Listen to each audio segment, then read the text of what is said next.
10가지 실화 공포 이야기 7번째 편. 첫 번째 이야기. 제가 15살 때 첫 여자친구를 사귀었어요. 저희는 부유한 동네에 살았는데 정말 조용하고 평화로운 길들이었어요. 여자친구 K씨도 두 블록 떨어진 곳에 살아서 저는 거의 매일 밤 그녀의 집까지 걸어갔어요. 어느 목요일 밤 방학이라 할 일도 없어서 K씨네 집으로 걸어가기 시작했어요. 밤늦은 시간이었지만 통금 같은 건 없었으니 상관없었죠. 하지만 얼마 지나지 않아 주변에서 소리가 들리는 것 같았어요. 주변이라고 하면 주로 제 뒤쪽을 말하는 거예요. 처음 들었을 때는 수풀이 흔들리는 소리였어요. 저는 멈추지 않고 잠깐 고개만 돌려봤을 뿐 그냥 조금 더 빨리 걷기 시작했어요. 다음 블록에 다다랐을 때 또 다른 소리가 들렸어요. 잔가지나 작은 막대기가 꺾이는 소리였죠. 이번에는 멈춰서서 뒤를 돌아봤어요. 텅 빈 길과 각 집의 보도를 구분하기 위해 늘어서 있던 수풀밖에 보이지 않았어요. 기본적으로 길 옆에는 수풀 벽이 있었는데 이런 이상한 소리를 낼 만한 사람이나 어떤 것도 보이지 않았어요. 저는 걸음을 더 빨리 했고 K씨네 집으로 가는 마지막 구간에 다다르고 있었어요. 물론 또 다른 소리가 들렸어요. 이번에는 발소리 같았어요. 빠르고 가벼운 발소리. 저는 멈추지 않고 또다시 뒤를 돌아봤어요. 아무도 없었어요. 아무것도. 이제 K씨네 집이 보였어요. 전화를 걸었고 그녀는 곧바로 받았어요. 계속 이상한 소리가 들려서 너무 무서워지고 있다고 말했어요. 저는 그녀의 집 진입로를 둘러싼 수풀을 돌아 그녀의 집 마당으로 들어섰어요. 그녀가 위층 침실 창문 밖을 내다보고 있는 것을 알아차렸어요. 그녀는 전화통화를 하면서 제게 손을 흔들었고 저도 답례로 손을 흔들었어요. 그러고는 그녀가 제게 물었어요. 내 바로 뒤에 있는 저 사람 누구야? 저는 곧바로 뒤를 돌아봤고 제 뒤 10피트쯤 떨어진 곳에서 웅크리고 걷고 있는 다 큰 남자를 봤어요. 저는 비명을 지르며 문으로 달려가 마구 두드렸어요. 남자는 저를 잡고 어떤 종류의 헤드록을 걸려고 했지만 그는 곧바로 손을 놓고 아주 빠르게 도망쳤어요. K씨의 엄마가 얼굴에 당황한 표정을 지면서 문을 열어주었어요. 그녀는 저를 안으로 들여보내고 문을 쾅 닫았고 K씨가 달려왔어요. 저는 숨이 가빴고 심장이 1분에 1000번은 뛰는 것 같았어요. K씨의 엄마는 저를 안아주고 몇 가지 질문을 한 뒤 마을을 돌아다니는 위험한 남자에 대해 경찰에 신고했어요. K씨 엄마는 분명한 이유로 그날 밤 저를 재워주었어요. 그리고 다음 날 저를 집까지 태워다 주었죠. 두 번째 이야기. 위험할 정도로 폭풍우가 몰아치는 밤이었어요. 가족들은 각자 할 일을 하고 있었죠. 저는 방에서 TV를 보고 있었고 부모님은 거실에서 코미디 쇼를 보고 계셨으며 누나는 위층에서 비디오 게임을 하고 있었어요. 저는 보통 이런 폭풍우 치는 밤을 좋아했어요. 마음이 편안해지는 느낌이었거든요. 창문에 괴물 같은 소리가 들리기 전까지는 말이죠. 저는 깜짝 놀라 뛰어올라 밖을 내다봤어요. 창문 밖에 누군가 있었지만 창문에 쏟아지는 엄청난 양의 비 때문에 그의 얼굴이 흐릿하게 보였어요. 그 남자는 제 창문을 마구 두드리기 시작했어요. 마치 살려달라고 비명을 지르는 것 같았어요. 저는 창문을 아주 조금만 열었고 그는 비명을 지르며 소리쳤어요. 들여보내줘, 다쳤어. 빗소리가 너무 커서 저는 그에게 정문 쪽으로 오라고 소리쳐야 했어요. 그러고는 창문을 닫았죠. 저는 거실로 달려나가 아빠에게 곤경에 처한 것 같은 남자가 밖에서 살려달라고 소리치고 있다고 말했어요. 그리고 그때 우리 집 현관문 밖에서 문을 두드리고 도와달라고 외치는 소리가 들렸어요. 아빠는 현관문을 열려 했지만 제가 막았어요. 저는 잠깐만요 라고 말했죠. 이게 좋은 생각인지 확신할 수 없었기 때문이에요.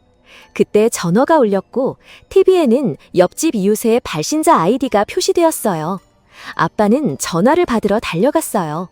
아빠가 세상에 말도 안 돼 라고 말하는 것을 들었을 때 저는 뭔가 잘못됐다는 것을 알았어요. 아빠는 전화를 끊고 말했어요. 문에서 떨어져 있어. 왜 그런지는 설명하지 않았어요. 그는 그냥 창문으로 가서 현관 계단 쪽을 훔쳐봤어요. 거기서 아빠는 어떤 종류의 크고 날카로운 도구를 든 남자가 웅크리고 앉아 문을 두드리는 것을 봤다고 했어요. 아빠는 경찰이 오기 전에 사라지라고 현관문 너머로 그 남자에게 소리쳤어요. 그러고 나서 아빠는 실제로 경찰에 전화를 걸었어요. 결국 밖에 있던 남자는 포기했고 다음에 확인했을 때는 사라져 있었어요. 아빠가 이웃과 통화했을 때 이웃은 아빠에게 노숙자처럼 보이는 남자가 그의 창고를 뒤지고 큰 도끼를 가지고 나오는 것을 봤다고 말했어요. 경찰은 며칠 후 거리를 배회하던 그 미친 남자를 발견했고 이 소식은 신문에 실렸어요. 세 번째 이야기. 어느 날 밤 제가 아주 어렸을 때였어요. 거실에서 가장 좋아하는 만화를 보고 있었죠. TV 소리를 꽤 크게 틀어놓았는데 아래층에서 엄마가 제 이름을 부르는 소리가 들리는 것 같았어요. 저는 네? 하고 다시 불렀어요. 엄마는 대답이 없었으니 아마 제 소리를 못 들으셨나 봐요. 엄마가 다시 저를 부르는 소리가 들려서 저는 지하실로 내려갔어요. 불이 꺼져 있어서 절반쯤 내려갔을 때 엄마를 불렀어요. 엄마는 대답이 없었어요. 엄마가 어디서 저를 부르는지 알 수 없었죠. 하지만 한 가지는 확실했어요. 엄마는 지하실에 없었어요. 저는 다시 계단을 올라가기 시작했는데 맨 위 계단에 다다르기도 전에 지하실 아래에서 엄마 목소리가 다시 제 이름을 부르는 소리가 들렸어요. 저는 칠흑 같은 어둠 속을 내려다봤어요. 저는 다시 맨 위 계단으로 달려 올라가 불을 켜고 절반쯤 다시 내려와 지하실 안을 엿봤어요. 엄마는 아래 어디에도 보이지 않았어요. 갑자기 엄청난 공포감이 밀려왔어요. 저는 거의 울면서 엄마를 찾아 계단을 뛰어 올라갔어요. 엄마는 위층에서 계단을 급히 내려오셨고 저는 엄마에게 아래층에서 엄마 목소리랑 똑같은 소리가 저를 부르고 있다고 울면서 말했어요. 엄마는 저를 부르지 않았다고 맹세했어요. 엄마는 저를 안심시키기 위해 지하실로 내려가 확인했지만 저는 전혀 안심되지 않았어요. 엄마는 저를 믿지 않으셨을 거예요. 왜 믿으시겠어요? 저는 어린아이였으니까요. 하지만 저는 제가 들은 것을 분명히 들었다는 것을 여전히 알고 있어요.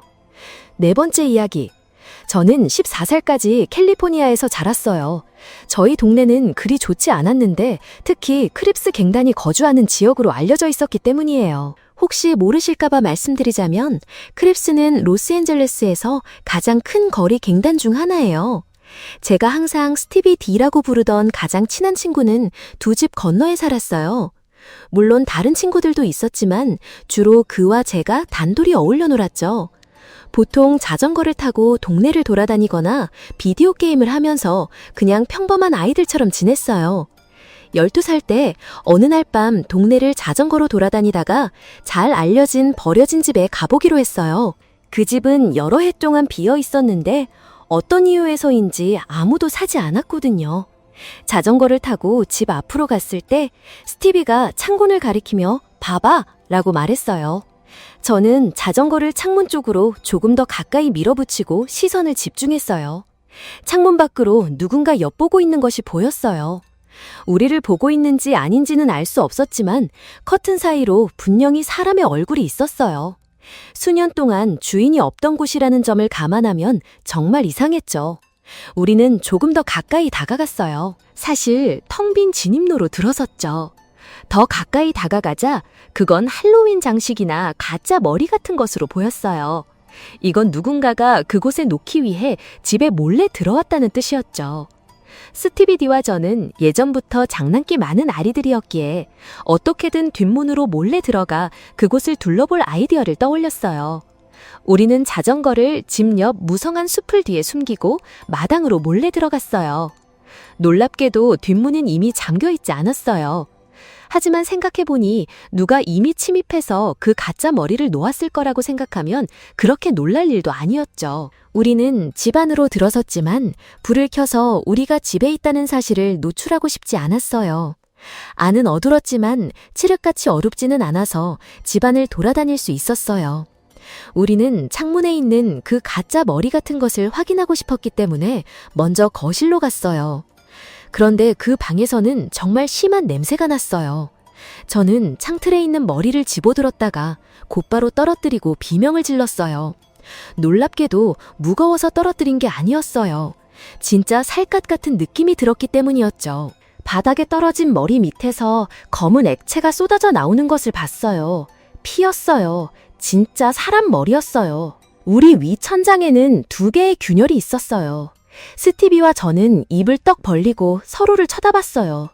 우리는 뒷문으로 달려가 자전거를 타고 그곳을 벗어나기 위해 쥐그림을 다해 도망쳤어요.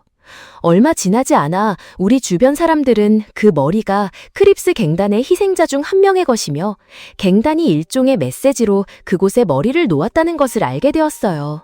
아무도 완전한 이야기를 알지는 못했을 테지만 그 머리를 그곳에 놓은 사람이 아직 집안에 있을 가능성이 높았어요. 스티비와 저 둘 다 마치 누군가 아래층으로 내려오는 것처럼 우리 위 천장에서 균열 소리를 들었기 때문이죠. 5번째 이야기. 할아버지가 최근에 제게 이야기를 하나 해주셨어요.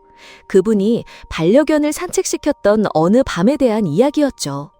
할아버지는 돌아가신 옛 친구의 이름을 따서 쉐리라고 부르던 작은 보스턴 테리어를 키우셨어요. 할아버지는 저희 집에서 2시간 거리에 있는 농장에 사시는데 그곳에는 별다른 일이 일어나지 않아요. 할머니 마리앤과 함께 사시는데 두 분은 15년쯤 전에 결혼하셨어요. 매일 아침에는 마리앤 할머니가 쉐리를 산책시키고 저녁에는 할아버지가 산책을 시켰어요. 해질 옆 평소처럼 산책하던 할아버지는 농장 옆 숲을 따라 이어지는 흙길을 쉐리와 함께 걷고 있었어요. 할아버지는 길에서 다른 사람과 스쳐 지나갔는데 쉐리는 대부분의 개들이 낯선 사람을 보면 그러하듯이 본능적으로 찢으며 그 사람 쪽으로 끌어당겼어요. 할아버지는 후드를 깊게 눌러 쓴 낯선 사람에게 인사했지만 그 낯선 사람은 눈 하나 깜짝 않고 그냥 지나쳐갔어요. 그래서 할아버지와 강아지는 계속 걸었죠. 하지만 쉐리는 이따금 뒤를 돌아보며 계속 짖었어요. 할아버지는 쉬쉬 하며 목줄을 잡아당겨 계속 걷게 했죠. 결국 할아버지는 쉐리가 무엇을 보고 짖는지 확인하기 위해 뒤를 돌아봤어요. 몇 분 전에 스쳐 지나갔던 그 낯선 사람이 가까운 거리의 나무 뒤에서 할아버지를 스토킹하고 있었어요. 할아버지는 가능한 한 빨리 걸음을 재촉하기로 했어요. 연세가 많으셨지만 만약을 대비해 항상 큰 코트 주머니에 호신용 스프레이를 가지고 다니셨어요. 집에 거의 다다랐을 때 갑자기 바로 뒤 땅에 떨어진 나뭇잎에서 찰칵 하는 소리가 들렸어요. 하지만 뒤돌아보기도 전에 따뜻한 장갑이 할아버지의 입과 코를 막아 비명도 숨도 쉴 수 없게 만들었어요. 할아버지는 쉐리가 낯선 사람에게 짖고 물어뜯는 소리를 들을 수 있었는데 이것이 남자의 소나기를 조금 느슨하게 하는데 도움이 되었을지도 모른다고 말했어요.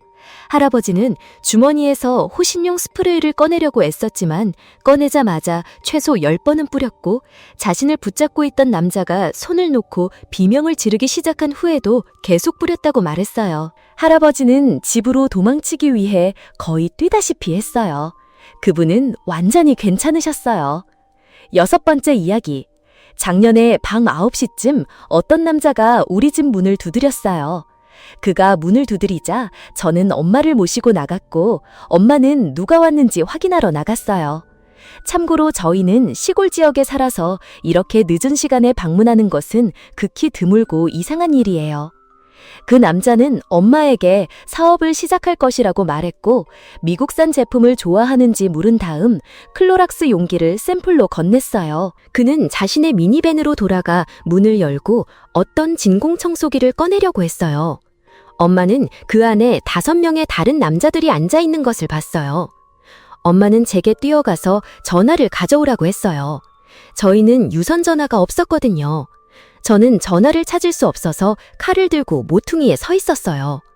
엄마는 그 용기를 밖으로 던지고는 그들에게 당장 우리 집에서 나가라고 소리쳤고 경찰에 신고할 것이라고 말했어요. 그들은 진입로를 벗어나 급히 사라졌고 우리는 그 차를 다시는 보지 못했어요. 7번째 이야기. 저는 어렸을 때부터 항상 익스트림 스포츠를 즐겼어요. 등산, 패러세일링, 스쿠버 다이빙 등 여러 가지를 했지만 특히 열렬한 스키어였죠. 시즌마다 적어도 10번은 북부로 스키를 타러 갔고 친구들과 갈 때도 있었지만 혼자 갈 때도 많았어요. 제가 큐라고 부르는 친구가 저와 함께 북부로 가서 캠핑을 하며 오지스키를 타기로 했어요. 오지스키는 기본적으로 스키 리조트 경계 밖에 표시되지 않거나 순찰되지 않는 지역에서 스키를 타는 것을 말해요. 3시간 운전 후 언덕이 있는 곳까지 상당한 비포장 도로를 달려야 했어요. 저는 언덕으로 가득 찬 괜찮아 보이는 지역의 아래쪽에 트럭을 주차했어요. 너무 많은 나무 때문에 더 이상 운전해서 들어갈 수 없었기 때문에 그곳에 멈춰섰죠. 큐와 저는 트럭 뒤에서 스키 장비와 캠핑 도구를 포함한 모든 짐을 내렸어요.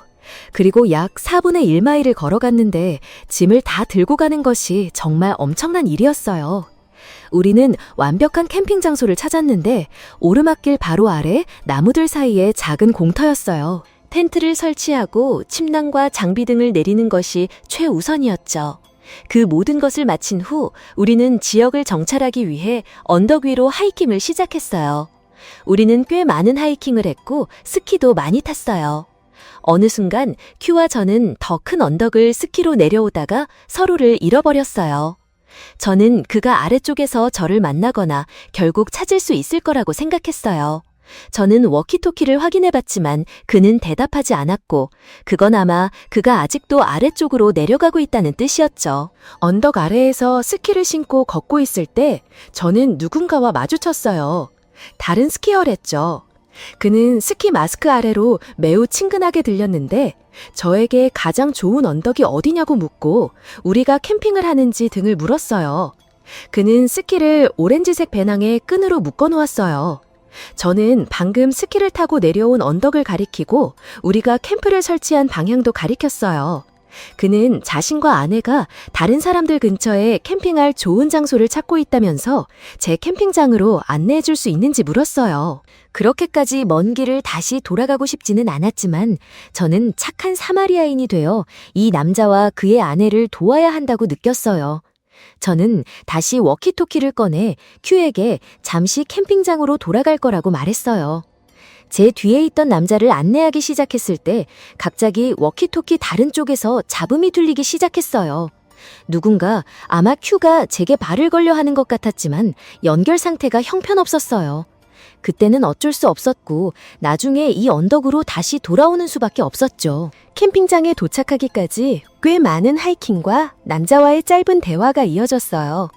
저는 그를 돌아보며 스키 마스크 아래로 미소를 지었는데 그것이 즉시 아무 소용없다는 것을 깨달았어요. 그는 자신과 아내에게 정말 고마워하는 것처럼 들렸어요. 그때 저는 마침내 그에게 물었어요. 부인분은 어디 계신가요? 그는 대답하지 않았어요. 그는 제게 더 가까이 다가오기 시작했어요.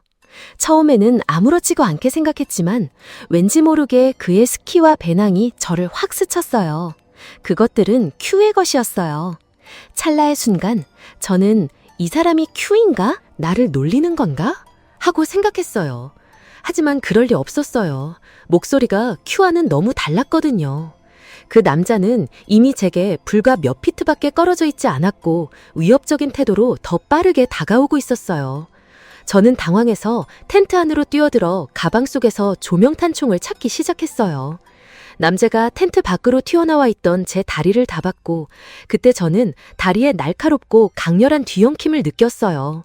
마치 심한 전기 충격과도 같았고 이어서 타는 듯한 뜨거운 느낌이 들었죠. 저는 고통의 비명을 지르며 간신히 조명탄총을 꺼내 텐트 문을 밀쳐내고 남자에게 겨냥했어요. 그는 즉시 두 손을 들고 뒷걸음질 쳤고 그때 저는 제 다리에 칼이 깊이 박혀 있는 것을 알아차렸어요. 저는 남자에게 제 친구가 어디 있는지 말하라고 명령했어요. 그는 자신이 저를 발견한 언덕 아래쪽 근처라고 빠르게 대답했어요. 저는 남자에게 가만히 서 있으라고 말하고 즉시 구조를 요청하기 위해 911에 전화했어요. 하지만 제가 전화 통화를 하는 동안 남자는 너무 쉽게 도망쳐버렸어요. 조명탄 총 한 발로는 할 수 있는 일이 많지 않았어요.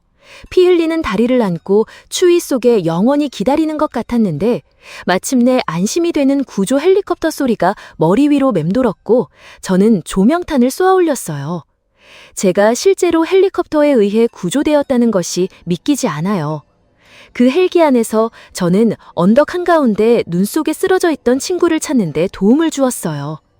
그는 의식을 잃었고 다리에 2번 칼이 찔렸으며 강도도 당했어요. 그는 의식을 잃어가면서 워키토키로 제게 말을 걸려 했지만 연결 상태가 좋지 않았던 거예요. 우리는 둘 다 병원에 갔지만 오늘날에는 둘 다 괜찮아요. 8번째 이야기. 저는 작은 대학 도시에 살았어요. 저희 아파트 단지는 술집과 시내에서 걸어갈 수 있는 거리였죠. 어느 주중밤 저는 담배 한두 갭이 피우려고 현관으로 나갔어요. 늦게까지 공부하고 있었거든요. 교과서를 가지고 나가 담배를 피우면서 계단에 누웠어요. 제가 전에 한 번도 만난 적 없는, 하지만 한 칸 떨어진 1층 아파트에 사는 여자가 시내에서 돌아왔어요.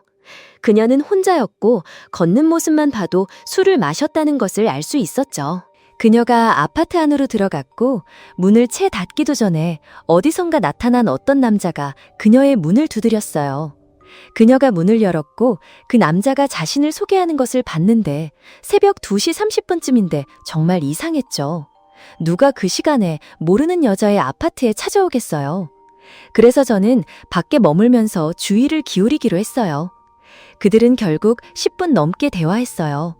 그녀는 나중에 그 상황이 얼마나 이상했는지 인정했지만 대화를 어떻게 끝내야 할지 몰랐다고 했어요. 그는 정말 소름 끼치는 행동들을 했어요. 예를 들어 적어도 3번이나 손을 뻗어 그녀의 머리카락을 쓰다듬으려 했어요. 그리고 그는 천천히 그녀와 문 쪽으로 몸을 움직여 다가오려 했죠. 저는 교과서를 시끄럽게 넘기며 제가 거기 있다는 것을 알게 하려 했고 그는 나타났을 때처럼 소름 끼치게 사라졌어요. 우리는 경찰에 신고했고 며칠 후 경찰은 저와 그 여자를 데리고 몽타주 전문가와 함께 앉았어요. 몽타주가 공개되자마자 수많은 전화가 빗발쳤어요. 그 남자는 술집에서 혼자 있는 여자들을 집까지 따라가 택시인 척하며 태워주겠다고 하는 연쇄 강간범으로 밝혀졌어요. 우리는 경찰에 신고했고 며칠 후 경찰은 저와 그 여자를 데리고 몽타주 전문가와 함께 앉았어요. 이 여자는 운이 좋았던 거죠. 술집과 너무 가까운 곳에 살아서 그가 택시 사기를 펼칠 기회를 얻지 못했으니까요. 9번째 이야기. 저는 살면서 크레이그리스트를 딱 한 번 사용해봤어요.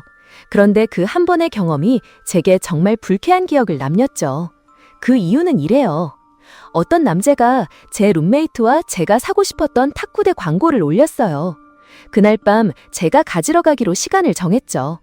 탁구대를 트럭에 싣기 위해 뒷좌석을 제거해야 했어요. 저는 그 남자 집 앞에 차를 세우고 도착했다고 문자를 보냈어요.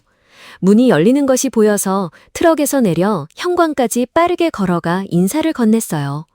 악수를 하려고 손을 내밀었는데 그 남자가 제 팔을 보지 못한 것 같았어요.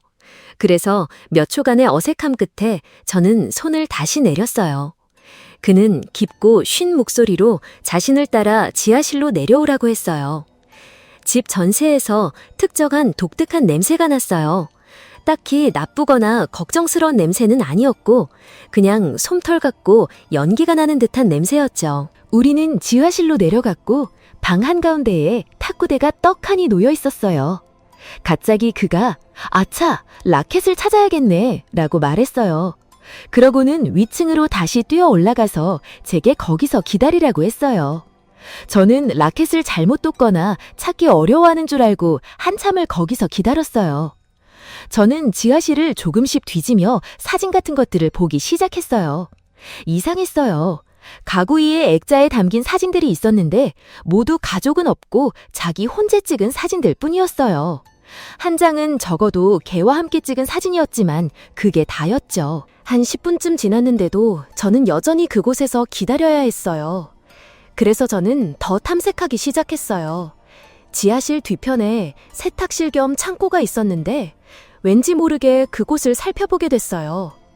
그의 작업대 서랍 하나가 반쯤 열려 있었어요. 저는 그것을 완전히 열어보았는데 낡은 폴라로이드 사진들이 드러났어요.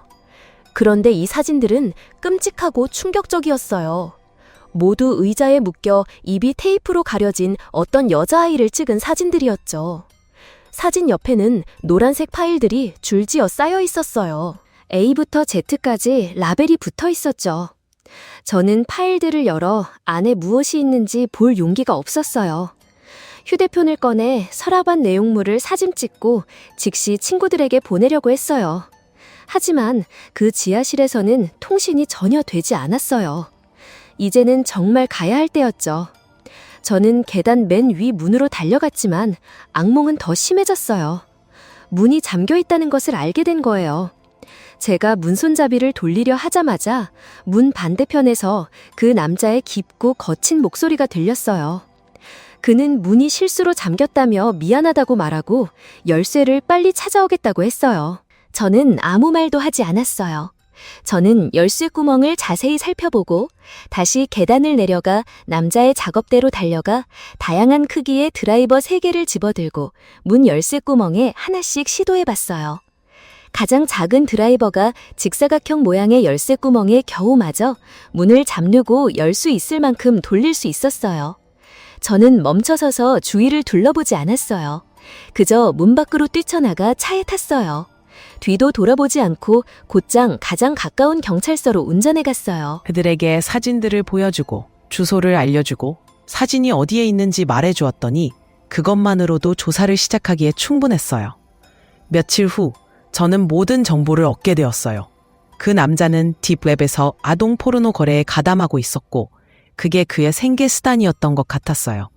왜 그가 저를 지하실에 가두려고 했는지는 저로서는 알 수 없어요. 그가 저에게 뭘 하려 했는지 모르겠지만 분명히 좋은 일은 아니었을 거예요. 10번째 이야기. 저는 10대 시절에 베이비시터를 했어요. 14살 때 6살짜리 코디라는 남자아이를 딱 한 번 돌봐줬죠. 부모님은 제게 저녁으로 피자를 주문하고 자기들 방에는 못 들어가게 하라는 것 외에는 별다른 지시를 하지 않았어요. 흥미로운 코멘트도 남겼는데 코디는 다른 아이들과는 다르게 행동하는 경향이 있고 특히 장난감을 가지고 놀 때면 혼잣말을 하거나 상상 속 친구와 대화한다고 했어요. 그래서 한낮이었고 밖에는 비가 억수같이 쏟아지고 있었어요. 저는 2000년대 초반에 TV에서 방영되던 옛날 와이프 아웃 쇼를 보고 있었어요. 코디는 거실에 흩어져 있는 장난감들을 가지고 바닥에서 놀고 있었죠. 코디는 계속 아그네스라는 이름을 사용했어요. 마치 자기 앞에 앉아있는 다른 아이와 함께 노는 것처럼 행동했죠. 그런데 방 저편에 있던 장난감 중 하나가 갑자기 저절로 작동하는 거예요. 이상하다고 생각한 이유는 그 장난감이 손잡이를 잡아당기면 화면에 움직이는 경주 배경이 나타나는 작은 큐브 같은 것이었기 때문이에요. 작동시키려면 노력이 필요한 장난감인데 그게 저절로 작동한 거죠. 저는 코디에게 그게 어떻게 된 일이냐고 물었어요. 코디는 저를 보더니 아그네스가 가지고 노는 거야 라고 말했어요. 솔직히 그 말을 듣고 조금 소름이 돋았어요. 저는 장난감을 집어들어 껐어요. 그날 밤 부모님이 돌아오실 마지막 1시간, 저는 욕실에서 몸을 씻고 있었어요. 그때 문을 두드리는 소리가 났어요. 코디니? 제가 말했어요. 문을 열었죠. 코디는 없었어요. 저는 코디를 찾으러 복도를 둘러봤어요. 복도 끝에 있는 문 하나가 천천히, 정말 아주 천천히 삐걱거리며 열리기 시작했어요. 저는 욕실불을 끄고 방 안으로 들어갔어요. 코디가 장난치면서 저를 놀라게 하려고 하는 줄 알았죠. 그런데 코디는 방 저편 구석 침대에 앉아서 저를 바라보고 있었어요. 저는 그에게 물었어요. 누가 방금 문을 밀었어? 코디는 아그네스라고 말했어요. 이제 정말 소름이 돋아서 저는 코디를 침대에서 안아올려 거실로 데려왔고 부모님이 돌아오실 때까지 남은 시간을 거기서 보냈어요. 저는 일어났던 이상한 일들에 대해서는 아무 말도 하지 않았지만 몇 주 후에 부모님이 코디를 다시 봐달라고 연락했을 때 저는 다시는 연락하지 않았어요.